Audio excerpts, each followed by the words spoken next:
I'm standing here in my hallway, coffee mug in hand, staring at what might be the most perfectly composed scene of feline smugness I've ever witnessed.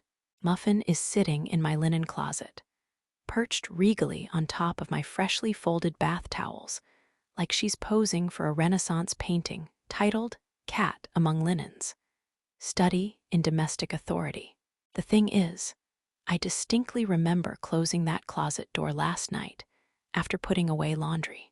I'm absolutely certain of it, because I always give the door that little extra push to make sure it latches properly. Yet here she is, somehow having infiltrated what should have been a completely inaccessible fortress of clean towels and sheets. She's looking at me with that particular cat expression that clearly communicates several things at once. First, that she has every right to be exactly where she is. Second, that she's not planning to move anytime soon. And third, that I should probably be honored she's chosen to grace my linens with her presence. You know how cats seem to exist in a completely different relationship with physics than the rest of us. Muffin has somehow arranged herself so that she's perfectly centered on the stack of cream-colored towels, her tabby markings creating this lovely contrast against the pale fabric. If Michelle could see this right now, she'd probably grab her camera and start talking about composition and natural lighting. Speaking of Michelle, her office photography project has been creating some genuinely beautiful moments at work lately. Yesterday, she showed me pictures from her latest employee portrait sessions, and I have to say, she's really captured something special in people's faces. There's this one photo of David from accounting that shows him laughing at something off camera, and you can just see years of stress melting away from his features. Michelle mentioned that the photography wellness program is starting to change the whole atmosphere in the office. People are walking differently, she says, more aware of their surroundings and the light falling through the windows. She's got this theory that when you teach someone to really see their environment, they start appreciating details they never noticed before. But back to Muffin and her mysterious closet infiltration. I'm genuinely puzzled about how she managed this particular feat. The door opens inward, so it's not like she could have pushed it from the outside. The latch is the kind that requires a human hand to turn, not something a paw could manage. Yet here we are, with clear evidence that cats operate according to rules I'll probably never fully understand. Elena would appreciate this mystery, I think. She's been dealing with Gerald, the sourdough starter's own brand of inexplicable behavior lately. Just yesterday, she was telling me how Gerald somehow survived 3 days without feeding, while she was dealing with a kitchen renovation crisis, yet came back to life the moment she returned to her regular routine. Gerald apparently has developed preferences that extend beyond basic feeding schedules. Elena swears he responds better to Italian opera than contemporary music, becomes more active during thunderstorms, and somehow knows when she's planning to bake bread before she's even gotten the ingredients out. She talks about Gerald like he's a temperamental artist who just happens to live in a jar. The wedding cake project is really ramping up now, with less than a month until Maria's big day. Elena's been practicing her lavender buttercream technique every weekend, and her kitchen has taken on this perpetual state of what she calls controlled chaos. Apparently, there are cake layers in various stages of completion, taking up every available counter space, along with detailed notes about frosting consistency and structural engineering principles. She sent me a photo yesterday of her latest practice run, and honestly, it looked absolutely professional. 3 perfect layers with this gorgeous pale, purple frosting that somehow manages to look both elegant and rustic at the same time.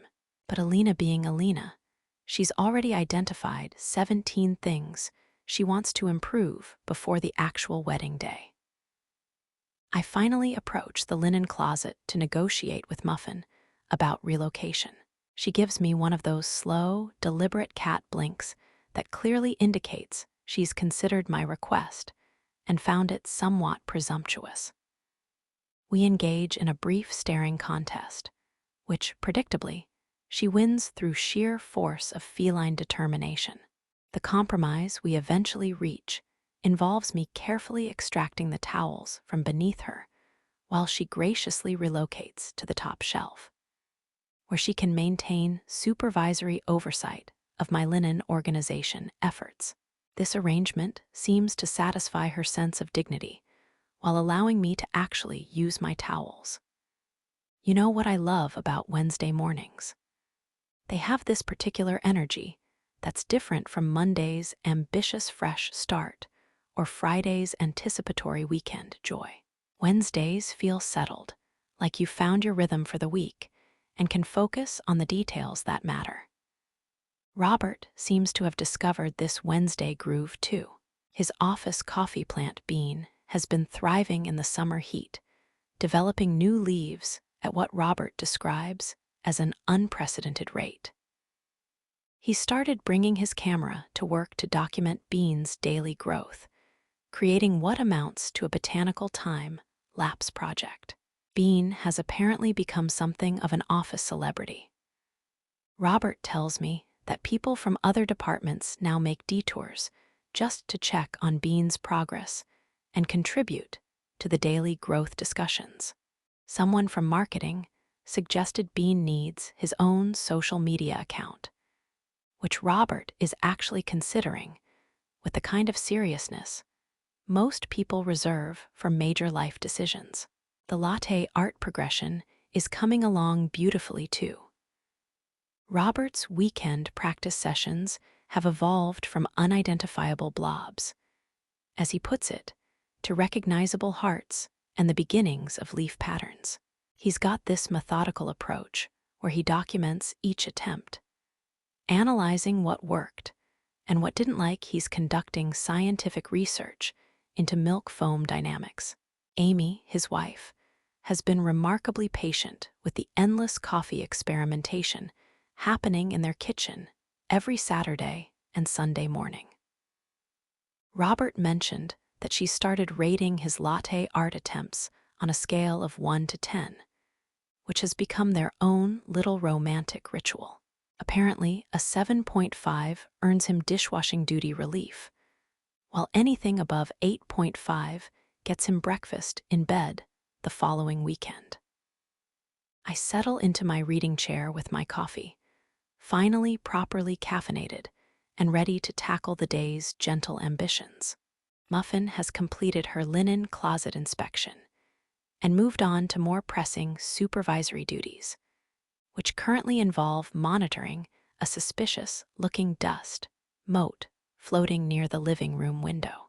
The morning light is particularly lovely today, that clear golden quality that summer brings when the air is warm, but not yet heavy with humidity. Mrs. Chen's roses are hitting their absolute peak right now, filling the air with fragrance every time a breeze shifts through her garden. I can catch hints of it through my open kitchen window, mixing with the coffee aroma in a way that makes the whole house feel like summer mornings should. Janet would probably have a systematic explanation for Muffin's closet infiltration skills. She's got this wonderful ability to solve household mysteries through logical analysis and careful observation. Last week, she helped her neighbor figure out how squirrels were getting into a supposedly secure bird feeder by conducting what amounted to a complete surveillance operation, complete with timed observations and behavioral pattern analysis. Her home organization business has been growing in ways that surprise even Janet.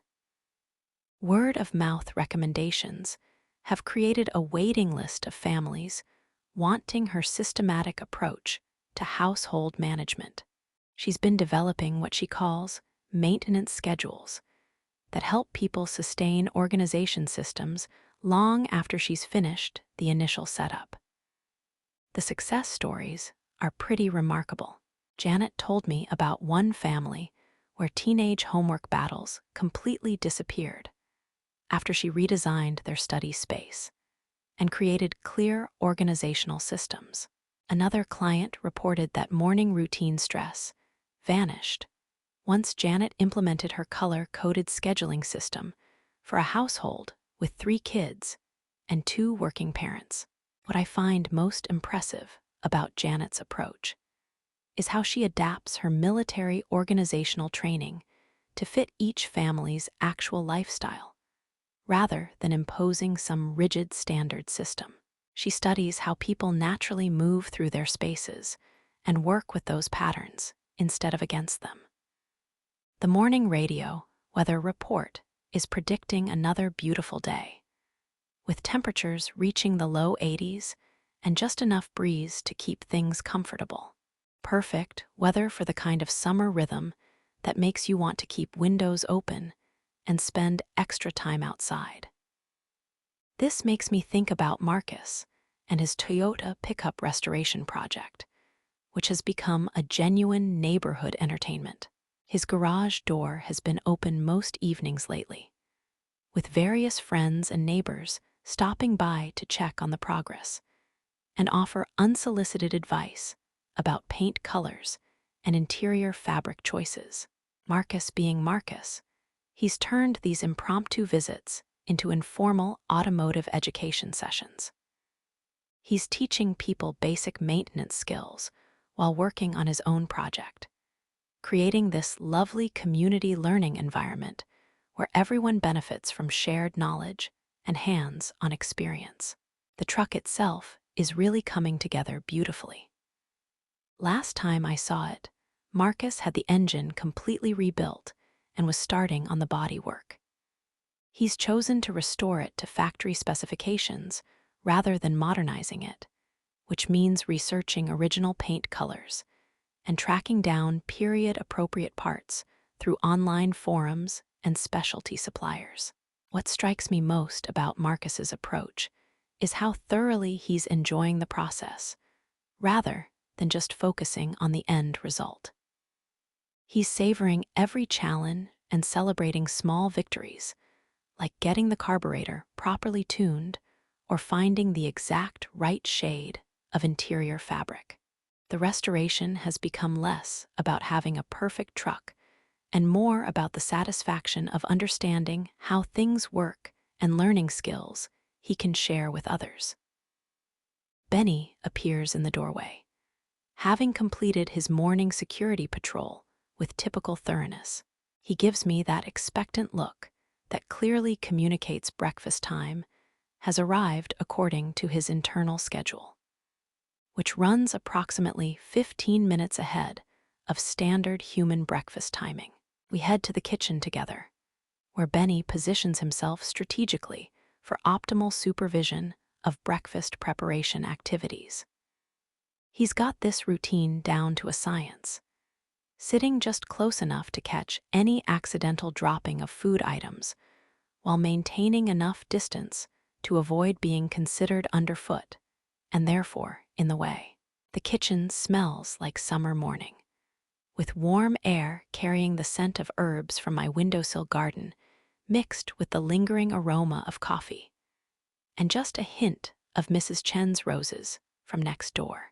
These layered scents create something that feels like contentment has its own fragrance. I'm making toast with Elena's latest jam creation, a strawberry basil combination that sounded unusual when she described it, but turns out to be absolutely perfect. She's been experimenting with herb and fruit combinations as practice for potential wedding reception preserves. Approaching jam making with the same methodical creativity she brings to all her baking projects. Elena mentioned that her garage kitchen setup has actually produced better results than her regular kitchen ever did. Something about the simplified equipment and smaller workspace has forced her to focus on technique and pay closer attention to timing and texture. She's documented the whole garage cooking adventure with photos and detailed notes, thinking she might write about the experience once her kitchen renovation is finally complete. The contractor situation has evolved into something resembling a sitcom plot, with Dave, the eternally optimistic contractor, continuing to promise completion by end of next week, while discovering new complications that require additional time and materials. Elena has reached a place of amused resignation about the timeline, focusing instead on the creative challenges of garage cooking and the satisfaction of producing beautiful food under less than ideal circumstances. Michelle would definitely appreciate the visual story of Elena's garage transformation. She's been talking about doing a photo series documenting creative adaptations people make when dealing with home renovation challenges. There's something compelling about how necessity pushes us toward innovative solutions we never would have considered under normal circumstances. Speaking of Michelle's projects, the office mural collaboration has reached an exciting phase where individual departments are contributing their sections to the overall design. Each area reflects something unique about the people who work there, while connecting to the larger visual story flowing across the entire wall. Michelle showed me sketches of the marketing department's contribution, which incorporates coffee imagery as a tribute to Robert and Bean's influence on office culture. The accounting team designed a section with geometric patterns that somehow managed to feel both mathematical and organic. Even the most art-skeptical employees have gotten caught up in the collaborative creative energy. The whole project has transformed not just the visual environment, but the social dynamics of the workplace.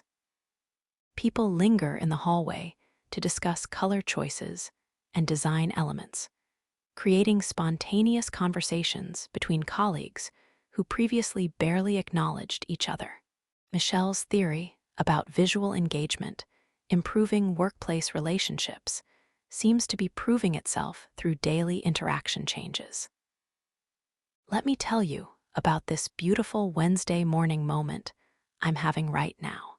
I'm sitting here with my perfectly buttered toast, watching Benny investigate something fascinating